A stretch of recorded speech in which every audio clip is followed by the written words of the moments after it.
నమస్తే. Welcome to our channel. నేను ప్రియా కౌశిక్. ప్రస్తుతం మనతో పాటు సీనియర్ జర్నలిస్ట్ కిరణ్ పోల్దాస్ గారు ఉన్నారు. వారితో మాట్లాడదాం. Hello sir. నమస్తే. హాయ్ అండి. సార్, విజయసాయిరెడ్డి రాజీనామా చేసిన తర్వాత రీసెంట్‌గా ఒక ప్రెస్ మీట్ జరిగింది. అందులో బొత్స గారు కనిపించడం జరిగింది. అయితే అందులో జర్నలిస్ట్‌లు ఒక ప్రశ్న అడిగారు. దానికి బొత్స గారు వింతగా సమాధానం ఇచ్చారు. అయితే వాళ్ళు హ్మ్. అడిగిన ప్రశ్న ఏంటంటే, ఉత్తరాంధ్రలో పోస్ట్ ఖాళీ అయింది కాబట్టి ఆ పోస్ట్ మీకు ఇచ్చే ఛాన్సెస్ ఉన్నాయా అనంటే, అది ఏమన్నా బంగారమా ఆ పొజిషన్ అని చెప్పేసి మాట్లాడారు. అంటే హ్మ్. ఎలా చూడాలి దీన్ని? అంటే అంత వాల్యూ లేదనుకోవాలా ఆ అంతేగా. పోస్ట్‌కి? అంతేగా. బొత్స సత్యనారాయణ గారు కాంగ్రెస్ పార్టీ నుంచి వైసీపీలోకొచ్చిన నాయకుడు. సో, సీనియర్ నాయకుడు చాలా. ఉత్తరాంధ్రలో బాగా పట్టున్న నాయకుడు. ఆయన గత కొంతకాలంగా చూస్తే కాస్త జ జగన్ పార్టీలో ఇమడలేకపోతున్నట్టుగా కనపడుతోంది. ఓటమి తర్వాత నుంచి. వాస్తవానికి ఓటమి తర్వాత ఎవరైనా లబ్ధి పొందాడంటే ఆయనే. హ్మ్. ఎందుకంటే ఎమ్మెల్సీ పదవొచ్చింది ఆయనకి. ఓకే. సో, ఎమ్మెల్సీ పదవొచ్చింది ఏకగ్రీవంగా కూడా ఎన్నికయ్యాడాయన ఉత్తరాంధ్ర నుంచి. సో, అలాంటప్పుడు ఇక పార్టీలోనే ఉంటాడు అనుకుంటే అది నిజంగా ఆయనకు ఒక ముందరి కాళ్ళకు బంధమైందేమో అనిపిస్తోంది చాలామందికి. అది ఆయన హుహు. కూడా బహుశా ఫీల్ అయ్యి ఉంటాడు. ఆ పదవి తీసుకునేటప్పుడు ఫీల్ అవ్వలేదు కానీ, రాను రాను ఇప్పుడు ఫీల్ అవుతున్నట్టుగా కనపడుతోంది. ముందరి కాళ్ళకు బంధం.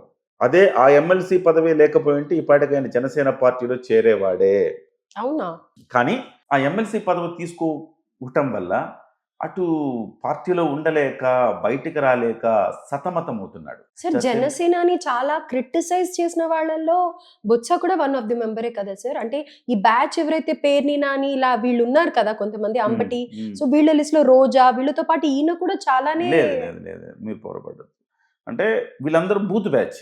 హ్మ్. హ్మ్. పేర్ని నాని, కొడాలి నాని, అంబటి రాంబాబు, రోజా, తర్వాత అనిల్ కుమార్ యాదవ్, హ్మ్. తర్వాత ఆయన విశాఖపట్నంలో ఇంకొక మంత్రి ఉండేవాడు. గుడ్డు మంత్రి. వీళ్ళందరూ కూడా బూత్ బ్యాచ్ అనమాట. హ్మ్. వాళ్ళకేం మాట్లాడుతున్నారో వాళ్ళకే అర్థం కాదు. కనీసం ఒక డిగ్నిఫైడ్ పొలిటీషియన్‌లని అనిపించుకోవటం కూడా వాళ్ళు ఆ విషయంలో కూడా ఆళ్ళు ఫెయిల్ అయిపోయారు. హ్మ్. బొత్స సత్యనారాయణ గారు అట్లా కాదు. ఆయన ఓకే. చాలా డిగ్నిఫైడ్ పొలిటీషియన్. డిగ్నిఫైడ్ పొలిటీషియన్ ఉత్తరాంధ్రలో చాలా పట్టున్న నాయకుడు. ఓకే. సో, ఆయనెప్పుడు పవన్ కళ్యాణ్ గారిని విమర్శించుండొచ్చు. విమర్శలు విమర్శలు సహజమండి. ఆరోపణలు, ప్రత్యారోపణలు, విమర్శలు సహజం. కానీ ఆ విమర్శలు గూడా ఎట్లా ఉండాలి? మీరు ఎదుటివాడు స్వీకరించగలగాలి ఆ విమర్శని. ఓకే. అంటే పొలిటికల్‌గా ఎలా ఉందో అంతే హ్మ్. తప్ప అంతే తప్ప వీళ్ళలాగా ఎక్స్‌ట్రీమ్ లెవెల్‌కెళ్ళి వీళ్ళకి పర్సనల్‌గా ఎక్స్‌ట్రీమ్ లెవెల్‌కెళ్ళి అటాక్ ఆయన చేయలేదనమాట. ఏనాడు మాట్లాడలేదు. ఓకే. రైట్. పాలిసీస్ గురించి మాట్లాడాడు. సో, ప్రభుత్వాన్ని వాళ్ళు విమర్శిస్తే ఆయన దాన్ని సపోర్ట్ చేసుకున్నాడు. గతంలో తెలుగుదేశం పార్టీ గవర్నమెంట్ ఉన్నప్పుడు గూడా ఆయన ప్రభుత్వాన్ని గూడా సిద్ధాంతపరంగానే విభేదించాడు. సిద్ధాంతపరంగానే విమర్శించాడు. అంతే తప్ప ఆయన లైన్ ఎక్కడ దాటి విమర్శ చేయలేదు. హ్మ్. సో, ఇవాళ కాస్త కాస్త హోదా ఉన్నాడు. అంటే హుందాతనం కలిగిన పొలిటీషియన్‌లంటే ఆ జాబితాలో ఉత్తరాంధ్రలో మొట్టమొదట బొత్స సత్యనారాయణ ఆ కుటుంబం ఉంటది. ఓకే. సో, ఆ కుటుంబం మీద పెద్దగా మనకి బయట బీభత్సమైన ఆరోపణలు, అవినీతి మరకలు లాంటివి కూడా పెద్దగా లేవు. అలాంటి నాయకులు ఇవాళ జనసేన పార్టీలోకి రావాలని చూస్తున్నాడాయన. హ్మ్. అందులో భాగంగానే కొంత అంటీ ముట్టనట్టు ఉన్నాడు జగన్మోహన్ రెడ్డి తోటి. హుహు. ఆ పార్టీలో గూడా ఏదో ఎమ్మెల్సీ గాబట్టి, మాట్లాడాలి గాబట్టి మాట్లాడుతున్నాడు గానీ, నిజంగా యాక్టివ్‌గా లేడు. ఉండాల్సినంత యాక్టివ్‌గా లేడు. ఓకే. సహజంగా పదవిలో ఉన్నవాళ్ళు కొంచెం యాక్టివ్‌గా ఉంటారు. అందుకే వాళ్ళకి పదవొస్తది. ఇప్పుడు బొత్స సత్యనారాయణకి ఎమ్మెల్సీ ఇవ్వడం ద్వారా బొత్స సత్యనారాయణ కాస్త లీడ్ రోల్ తీసుకుంటాడని ఇచ్చారక్కడ. ఓకే. కానీ ఆయన ఆ లీడ్ రోల్ ఏం తీసుకుంటున్నట్టుగా కనపడట్లేదు. నంబర్ 1. నంబర్ 2 ఇప్పుడు విజయసాయిరెడ్డి గారు అక్కడ రాజీనామా ఉత్తరాంధ్ర ఇన్‌చార్జ్ ఆయన. ఆయన వాళ్ళ పార్టీకి రాజీనామా చేస్తే ఆ ఖాళీ అయింది ఆ స్థానం.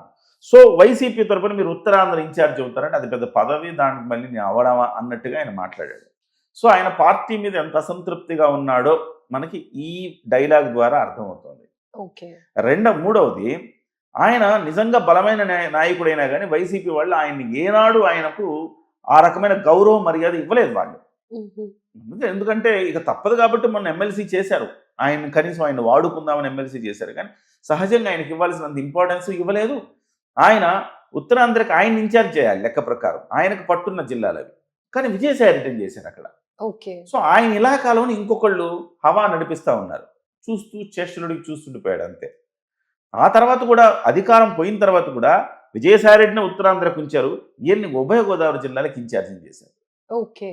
సో, అప్పుడు మండద అధ్యక్ష అన్నట్టుగా ఆయన ఫీల్ అయ్యాడు సో లోపల. ఎంతసేపు పార్టీకి ఏం అవసరమో ఆ విధంగానే ఆయన వాడుకున్నారు తప్ప రైట్. ఆయనకి స్థాయికి తగ్గట్టుగా, ఆయన క్యాలిబర్కి తగ్గట్టుగా ఆయనకి పదవులు ఇవ్వలేదు అనే చెప్పాలి మనం.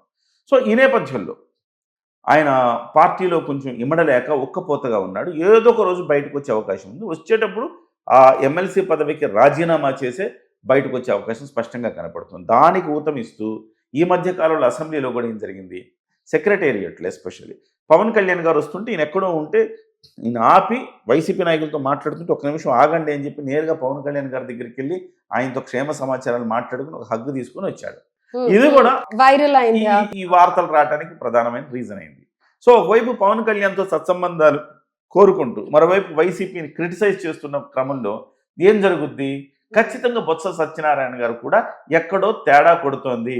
విజయసాయిరెడ్డి గారు పార్టీ నుంచి రాజీనామా చేసి వ్యవసాయం అన్నారు, ఈయన పార్టీ నుంచి రాజీనామా చేసి జనసేన అనే అవకాశం చాలా స్పష్టంగా కనపడుతుంది. సో అయితే అందులో భాగంగానే ఈ వ్యాఖ్యలను మనం అర్థం చేసుకోవాలి. మరి జనసేన యాక్సెప్ట్ చేస్తుందంటారా బొత్స గారు? జనసేన పార్టీ కొంత రిజిడ్గా ఉంటుంది. ఇలాంటి వ్యవహారాలు ఏంటంటే అంత ఓపెన్గా ఉండదు. అదొక్కటే జనసేన పార్టీలో ఉన్న ఒక ప్రధానమైన లోపం అని చెప్పాలి. సో పార్టీకి నాయకులు వస్తామన్నా కానీ తీసుకునే యంత్రాంగం పార్టీలో లేదు. ఎవరిని కలవాలో కూడా తెలియదు. సో ఏ నాయకుడిని కలవాలి, మనం ఎట్లా వెళ్ళాలి, ఏ రకంగా అంటే జనసేన పార్టీని ఎవరైనా అప్రోచ్ అవుతే ఎవరిని కలవాలి ఎవరిని అనేది కలవాలి, తెలీదు పార్టీలోకి వస్తానయ్యా అంటే ఎవరు దానికి నాయకత్వం వహిస్తారనేది కూడా లేదు. అయితే సరే, ఇది ముందు నుంచి ఉన్న కంప్లైంట్ కదా, Complaint. ఎందుకు సర్చ్ చేసుకోలేకపోతున్నారు? అదే ఇప్పుడు సరి చేస్తున్నారు. ఇప్పుడు జనంలో జనసేన ఈ ప్లేనరీ నుంచి బహుశా సరి చేస్తారు అనుకుంటా. Okay. అయితే ఇప్పుడు బొత్స సత్యనారాయణ గారు ముందే వీళ్ళు ఆహ్వానించాలి కదా, పెద్ద పెద్ద నాయకులు ఉంటారండి, వాళ్ళని ఆహ్వానించాలి. ఆనం రామనారాయణ రెడ్డి నెల్లూరులో చాలా కాలం వైసీపీ నుంచి వీడిన తర్వాత తెలుగుదేశంలోకి వెళ్ళాలా, జనసేనకి వెళ్ళాలని చాలా చాలా కాలం వెయిట్ చేశారు. Okay. వెయిట్ చేసినప్పుడు వీళ్ళు ఆహ్వానించి పెద్దవాళ్ళు కదా, మీరు రండి రామనారాయణ రెడ్డి. రామనారాయణ రెడ్డి కూడా మంచి క్యాలిబర్ ఉన్న నాయకుడు, ఒక సచ్ఛీలత కలిగిన నాయకుడు. ఆయన మీద కూడా లేనిపోయిన ఆరోపణలు ఏం లేవు. ఆయన కూడా పార్టీలోకి తీసుకొని నెల్లూరులో పార్టీ బలోపేతం అయ్యేది. అలాగే కన్నా లక్ష్మీనారాయణ కొంచెం గొంతెమ్మ కోరికలు కోరాడంటే అది పక్కన పెడితే, ఇవాళ బొత్స సత్యనారాయణ పార్టీలోకి తీసుకుంటే శ్రీకాకుళం, విజయనగరం, విశాఖపట్నంలో పార్టీని బలోపేతం చేసేదానికి కృషి చేస్తాడు. Okay. సో కాకపోతే ఇప్పుడు జనసేన తీసుకుంటుందని మీ ప్రశ్నకు తీసుకోవాలి. ఇప్పుడు తీసుకోవాలి. ఎందుకు తీసుకోవాలి? పార్టీ బలోపేతం కావాలంటే అలాంటి నాయకులు ఉండాలి.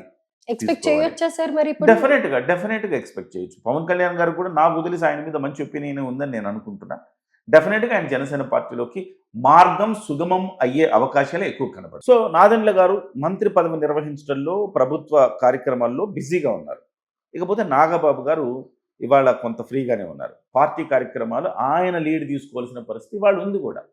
పవన్ కళ్యాణ్ గారు బిజీ, నాదెండ్ల గారు బిజీ, ఆ తర్వాత ఎవరు, నాగబాబు గారే కదా. సో నాగబాబు గారు ఈ పార్టీ దీనికి సంబంధించి ఈ కార్యక్రమాన్ని లీడ్ తీసుకొని ఈ 1.5 నెలలు విగ్రస్గా తిరిగి